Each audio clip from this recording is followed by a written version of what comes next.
তাও বেরিয়ে এসে অবাক, এটা জুনসির দাদার ছেলে, জুনসির দাদা ইউসু। দাদাকে দেখে জুনসি চটপট নিজের হাতের রিং খুলে ফেলে। বিষয়টা তাও খেয়াল করে। ফ্ল্যাশব্যাকে দেখানো হয় তাও আর জুনসি আলাদা বাড়িতে থাকার জন্য বাবা মায়ের কাছে পারমিশন নিতে গিয়েছিল। বাবা প্রথমে অমত জানিয়েছিল, কারণ তার বড় ছেলে ইউসু বাড়ি থেকে চলে গেছে। এখন জুনসিকেও তিনি হারাতে চান না। মা বলেছিলেন ইউসু আর তোমার মধ্যে ঝগড়া হয়েছিল, তাই সে বাড়ি ছেড়ে চলে গেছে। কিন্তু জুনসির ব্যাপার আলাদা। বেচারা কলেজ, জব, তার উপর রোজ এত দূর যাওয়া আসা করে ক্লান্ত হয়ে পড়ে। তাই ওদের উচিত নতুন বাসায় শিফট করা। ব্যাক টু প্রেজেন্ট, ইউসু জানায় 1 মাস আগে তার ডিভোর্স হয়েছে। প্যান্ডেমিকের জন্য তার ফুড শপটাও বন্ধ হয়ে গেছে। তার উপর তার ছেলে জাওকে বড় করতে হবে, তাই সে ফিরে এসেছে বাবা মায়ের কাছে। জুনসি যেন জাওকে একটা দিনের জন্য খেয়াল রাখে। এর মধ্যে সে বাবার সাথে সম্পর্কটা ঠিক করার চেষ্টা করবে। তাওয়ের কথায় জুনসি রাজি হয় জুয়ের খেয়াল রাখতে। ইউসু নিজের শপের ফুড জুনসির জন্য এনেছিল, তবে জু বলে তার বাবার রান্না একেবারে বেকার। তাও ক্লাস শেষে দ্রুত বেরিয়ে আসছিল, কারণ বাড়িতে জুনসি একা জুকে সামলাচ্ছে। এদিকে দুষ্টু জু সারা বাড়ি মাথায় তুলেছে। হাজারো জিনিসপত্র নিয়ে টানাটানি ঘাটাঘাটি, সাথে জুনসিও যোগ দেয়। তাও ফিরে এসে একবার জুয়ের দিকে তাকায়। খাওয়ার সময়ও খেয়াল করে জুনসির সম্পূর্ণ মন জুয়ের প্রতি। তাও কিছু বলতে যায়, তবে জু বলে সে পার্কে যাবে। জুনসিও সাথে সাথে রাজি। পার্কে জুনসি আর জু খেলা করছে, আর তাও কখনো ব্যাগ সামলাচ্ছে, আবার কখনো বল গুড়িয়ে দিচ্ছে। তাও বুঝতে পারে এই পুচকে ছেলেটা মোটেও সাদাসিধে নয়। ইচ্ছে করে সে তাওকে জুনসির থেকে দূরে সরাচ্ছে। রাতেও জুনসি ব্যস্ত জুকে সামলাতে। তাও দেখে জু আবারও জুনসিকে কিস করতে যাচ্ছে। তাও তাকে সরিয়ে বলে জুনসি আমার। জু বলে না, আমার। জুনসি আমার আঙ্কেল। দুই পক্ষের লড়াই চলছে, জুনসি কার এই নিয়ে। জুনসি তাওকে বকা দেয় বাচ্চার সামনে এসব কথা বলবার জন্য। এরপর জুকে নিয়ে যায় স্নানের জন্য। জু তাওকে মুখ ভাঙিয়ে দেয়। রাতে জুনসি বাচ্চাটাকে বিছানায় রেখে তাওয়ের কাছে আসে। সারাদিন দাপাদাপিতে ক্লান্ত হয়ে পড়েছে সে।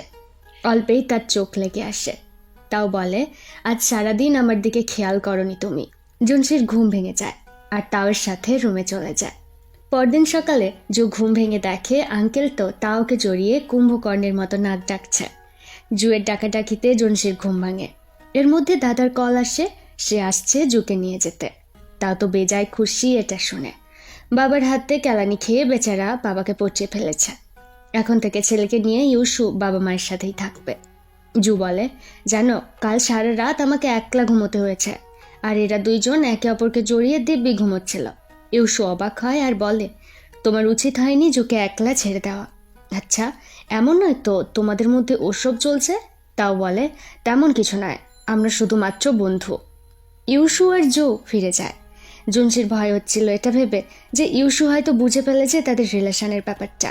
তাও কষ্ট পায় এই ভেবে যে জুনসি চাইছে না তাদের সম্পর্কটা কেউ জানুক। নতুন বাড়িতে শিফট করার আনন্দে বন্ধুরা মিলে পার্টি করছিল। একটা সময় ইউমি বলে তোমরা ফ্যামিলিকে জানিয়েছো যে তোমরা শুধুমাত্র বন্ধু নাও? এখন ডেট করছো তোমরা, নাকি সম্পর্কটা এভাবেই গোপন রাখবে? জুনসি উঠে যায়। তাও বুঝতে পারে জুনসি এই ব্যাপারটা নিয়ে ভীষণ টেনশনে আছে। তার উপর দাদার সন্দেহ পড়েছে তাদের বন্ধুত্বের ওপর। শিয়াও ইউমিকে বকা দেয় এমন ফাটা মুখের জন্য। বেশ পার্টিটা চলছিল। ইউমির জন্য সবার মন মেজাজ বিগড়ে গেছে। ইউমি বলে আমি আবার কি করলাম? শুধু জানতে চেয়েছি ওরা কখন নিজেদের রিলেশনের ব্যাপারটা পরিবারকে জানাবে। জানো, ভালোবাসাকে সময় থেকে যত্ন করতে হয়। অযত্নে অবহেলায় নষ্ট হলে শত চেষ্টার পরেও সেটা আগের মতো ঠিক করা যায় না। শিয়াও বলে কি হয়েছে তোমার? অতীতে কি এমন কিছু ঘটেছিল তোমার সাথে? ইউমি এড়িয়ে যেতে চাইলে শিয়াও আটকে বলে মিথ্যে বলো না, কষ্ট হলে কান্না করে হালকা করে নাও, এতে শরীর মন দুটোই ভালো থাকবে। নাকি মনের মধ্যে কষ্ট পুষে সবার সামনে হেসে নিজেকে হ্যাপি প্রমাণ করবার চেষ্টা করে কোনো লাভ নেই। ইউমি বলে এভাবে তাকিও না আর এমন ধরনের কথা বলো না, আমি তো তোমার প্রেমে পড়ে যাব। শিয়াও ইউমিকে জড়িয়ে ধরে আর তাকে কমফোর্ট দেওয়ার চেষ্টা করে। অন্যদিকে দাদার মেসেজ পেয়ে জুনসি ব্যস্ত হয়ে পড়েছে। সে কিভাবে দাদাকে বোঝাবে যে তারা দুজন শুধুমাত্র বন্ধু, এটা ভাবতে ব্যস্ত হয়ে পড়ে সে। তাও বলে জুনসি কি চায় না তাদের সম্পর্কটা প্রকাশ হোক। এর মধ্যে মায়ের কল। দুজনে ছুটে যায় হাসপাতালে। বাবা হঠাৎ করে অজ্ঞান হয়ে পড়েছিল। ইউসু আজ রাতটা বাবার কাছে থাকবে। তাই মাকে জুনসির সাথে বাড়িতে পাঠিয়ে দেয়।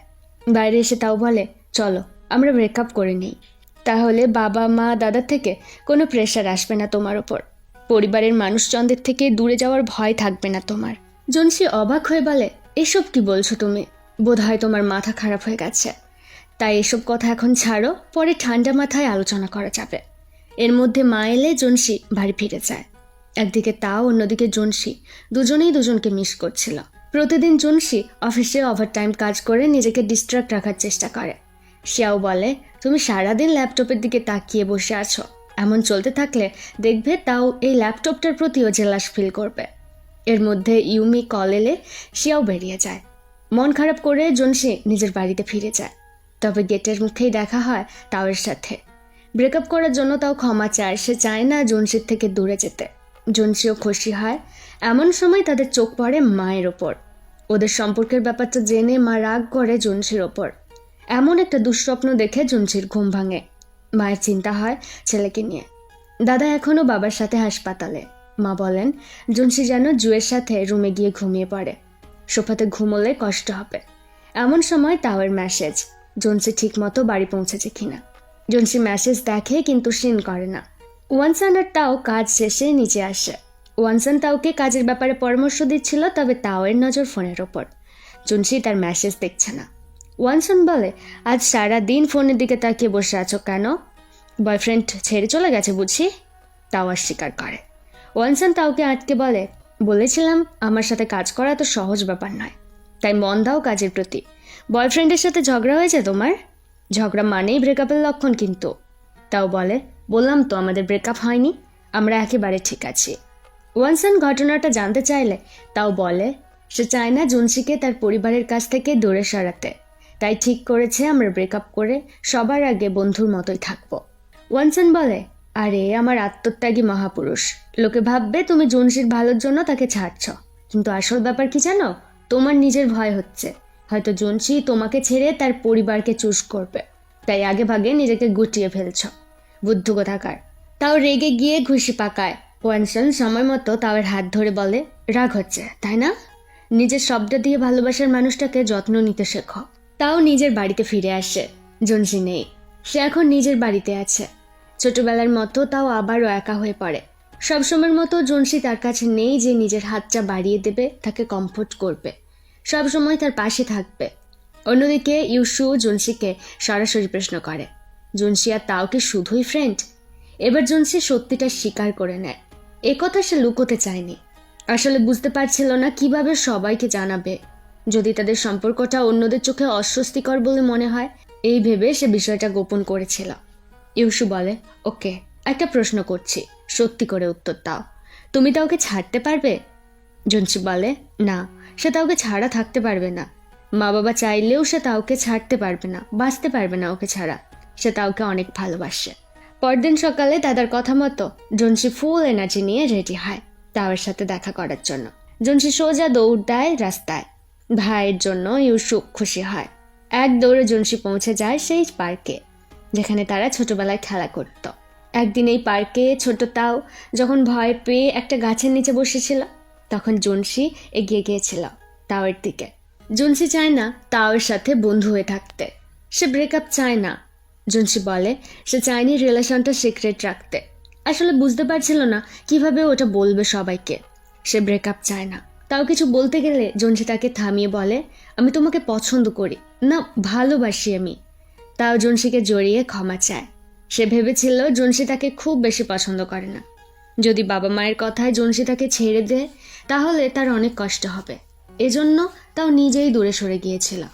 ছোট থেকে প্রথমে মা, তারপর বাবা, তার থেকে দূরে সরতে সরতে সে আর বিশ্বাস করতে পারছিল না যে কেউ তাকে 100% দিয়ে ভালোবাসবে, নিজের একটা পরিবার মানবে, তাকে ছেড়ে যাবে না। জুনসি বলে, আমি তোমাকে চুজ করেছি, এভাবে হাতটা ছেড়ে দেওয়ার জন্য নয়। আমি দুঃখিত, তোমার কথা না ভেবে রিলেশনটা গোপন রাখতে চেয়েছিলাম, তবে আর নয়। এরপর জুনসি তাকে টানতে টানতে নিয়ে আসছে নিজের বাড়িতে। ইউসু তো ভাইয়ের এত সাহস দেখে অবাক। একেবারে হাত ধরে উপস্থিত এরা। জুনসি জানায় যে সে কিছু বলতে চায়। ইউসু বলে, ওয়ে, তোদের এত তাড়া কিসের? এখন কিভাবে সামলাবো বাবা মাকে? জুনসি কিছু বলার আগেই মা বলেন, আমরা জানি তুমি আর তাও ডেট করছো। বাবা বলেন, এতদিন পর সময় হলো তোমাদের। সবাই তো অবাক। তাও বলে, তোমরা আগে থেকেই জানতে যে আমরা ডেট করছি? মা বাবা সম্মতি জানায়। জুনসি কান্না শুরু করেছে। বেচারা কত প্রেশারে ছিল, কত দুঃস্বপ্ন দেখেছে যে তাদের রিলেশনের ব্যাপারটা জানাজানি হলে বাবা মা হয়তো মেনে নেবে না। মা বোঝায়, তারা অনেক আগেই বুঝেছিল তাও আর জুনসির মধ্যেকার সম্পর্কটা আর বন্ধুত্ব আটকে নেই। জুনসির খুশিতে বাবা মাও খুশি। এই সম্পর্ক নিয়ে তাদের কোনো সমস্যা নেই। ইউসু বলে, বাপ রে, জানো আমি কত ভয়ে ছিলাম। ওদের জন্য চিন্তা করে আমার চুলগুলো পেকে গেছে। তাও তো দুপাটিহা দাঁত বার করে হাসছিল। ইউসু বলে, তুমি জুনসিকে নিয়ে সিরিয়াস? তাও বলে, জুনসিকে সে ভালোবাসে। ইউসুর চোখ চায় আংটির ওপর আর মজা করে বলে, বাবা, বিয়ে করার প্ল্যান আছে নাকি তোমাদের? আমার ভাইটাকে কিভাবে পটালে বলো তো? তাও বলে, ছোটবেলায় জুনসি তোমাকে বেশি পছন্দ করত। ইউসু ভাব নিয়ে বলে, সে তো হবেই, ও আমার ভাই। কেন, জেলাস ফিল করছো তুমি? তাওকে সবাই অ্যাকসেপ্ট করেছে, এতে জুনসির ভালো লাগে। জুনসি জানতে চায়, মা কখন জানলে আমাদের রিলেশনের ব্যাপারটা? মা বলেন, যখন কলেজে যাওয়া শুরু করলে তোমরা, তখনই। জুনসি অবাক। তারা তো কিছু সময় আগেই ডেট করা শুরু করেছে। কলেজের প্রথম বছর সে তো অনেক আগের কথা। মা বাবা অবাক হয়, তারা কি এতদিন ভুল ভেবে এসেছিল? মা বলেন, তবে তোমাদের আচরণ দেখে বোঝা যেত যে তুমি ওকে পছন্দ করো, যেটা তুমি দেরিতে বুঝেছ। তাহলে আমরা বুঝলাম কিভাবে বলো? তাওকে মায়ের বলা কথা জানালে তাও জুনসিকে জড়িয়ে ধরে আর নিজেদের টাইম এনজয় করে তারা। তাওয়ের ঘুম ভাঙে খুটখাট শব্দে। জুনসি কিছু খুঁজছিল। সেদিন রিংটা খোলার পর কোথায় যে রেখেছে মনে পড়ছে না তার। আসলে তাও সেদিন রিংটা যত্ন করে তুলে রেখেছিল। জুনসি বলে, নাও পরিয়ে দাও ওটা। তাও বলে, ভালো না লাগলে পড়ো না, আমি জোর করছি না। জুনসি একটা কিস করে থামিয়ে বলে, ওটা সে পড়তে চায়, যতদিন না তাদের বিয়ের রিং এক্সচেঞ্জ হচ্ছে। তাই আর কি। আবার সকাল সকাল শুরু হয় তাদের টাচি টাচি মোমেন্ট। সকালের কলেজ ক্লাস সব বিদায় হোক। আজ তাদের উইকেন্ড। সব কিছু পারফেক্ট চলছে। ইউমি, শিয়াও, জুনসি সবাই নিজেদের জীবনে খুশি। একদিন তাদের চোখ যায় তাও আর ওয়ানসানের ওপর। ওয়ানসান ও তাওয়ের ক্লোজ হতে দেখে জুনসি ইউমির 2 চাকা নিয়ে দৌড় দেয়। তাও বলে সে কখনো জুনসির সাথে ব্রেকআপ করবে না, নিজেদের সমস্যাগুলো তারা মিটিয়ে ফেলবে। তাই ওয়ানসান যেন তার পিছু ছেড়ে যেন অন্য কারোর খোঁজ করে। ওয়ানসান ভালো মানুষ, সে নিশ্চয়ই ভালো কাউকেই পার্টনার হিসেবে পাবে। এর মধ্যে জুনসি এসে পড়ে তাওয়ের ওপর। বেচারা ওয়ানসানকে নিজের রিং দেখিয়ে বুঝিয়ে দেয় যে তাও শুধু তার। ওয়ানসান চলে যায়। তাও বলে, ওরে, জেলাস ফিল হচ্ছে তোমার? একদিন বাবা তাওয়ের সাথে দেখা করতে আসে। বাবা আবারও তাওকে জোর করে নিজের সাথে মুভ অন করার জন্য। বাবা বলে, ছোট থেকে জীবনে কাজ আর কাজ নিয়ে বড় হয়েছি। কিভাবে তোমায় যত্ন করব আমার মাথায় ছিল না। বাবার মতো খেলা করব সেটা জানতাম না। ভেবেছিলাম ভালো খাওয়ার, ভালো পোশাক, টাকা প্রোভাইড করলেই ভালো বাবা হওয়া যায়। কখনো ভাবিনি তুমি কি চাও, তোমার কি পছন্দ। আমি এখন নিজের ভুলটা বুঝতে পেরেছি। তোমার প্রতি আমি অনেক অন্যায় করেছি। তোমার পাশে থেকে ইমোশনালি সাপোর্ট করা উচিত ছিল আমার। তাই চলো আমরা একসাথে মুভ অন করি, তাহলে তুমি আর আমি সব সময় একসাথে থাকতে পারবো। তাও বাবাকে ক্ষমা করে দেয়। অন্যদিকে জুনসির ডাক পড়ে টিম ম্যানেজারের কাছে। টিম ম্যানেজার বলে, এই প্রজেক্টে জুনসি অনেক ভালো কাজ করেছে। জুনসি যদি চায় গ্র্যাজুয়েশনের পর ফুল টাইম এমপ্লয়ি হয়ে থাকতে পারে এই কোম্পানিতে। তবে জুনসি এই প্রপোজাল ফিরিয়ে দেয়। টিম ম্যানেজার আগের প্রজেক্টে নিজে ভুল করে জুনসির ওপর সব দোষ চাপিয়ে দিয়েছিল, তাই এই কোম্পানিতে সে কাজ করবে না বলে জুনসি চলে যায়। বাবা মায়ের শপে হেল্প করার পাশাপাশি টুকটাক রোম্যান্স চলতে থাকে তাও আর জুনসির মধ্যে। ছেলেদের খুশিতে বাবা মাও খুশি। ইন্টার্নশিপ শেষে দুজনে ট্রিপে আসে সেই আইল্যান্ডে, যেখানে তারা সব সময় ছুটি কাটাতে আসত। এই জায়গাতেই জুনসি একদিন প্রমিস করেছিল সে নিজের ফ্যামিলিকে তাওয়ের সাথে শেয়ার করবে। তাওয়ের মানেই তো কি হয়েছে, আজ থেকে জুনসি সবসময় তার পাশে থাকবে, এটা তার প্রমিস। এখানেই শেষ হয় আমাদের romantic Taiwanese BL series secret lover. I know তোমরা অনেক কমেন্ট করেছিলে এই ড্রামাটা এক্সপ্লেন করার জন্য, বাচ্চা আমারও কিছু করার ছিল না। বারবার এই সিরিজটাতে কপিরাইটে আসার জন্য ডিলিট হয়ে যেত। সেজন্য ভেবেছিলাম এটা পরে একসাথে এক্সপ্লেন করে দেব, নাও করে দিলাম।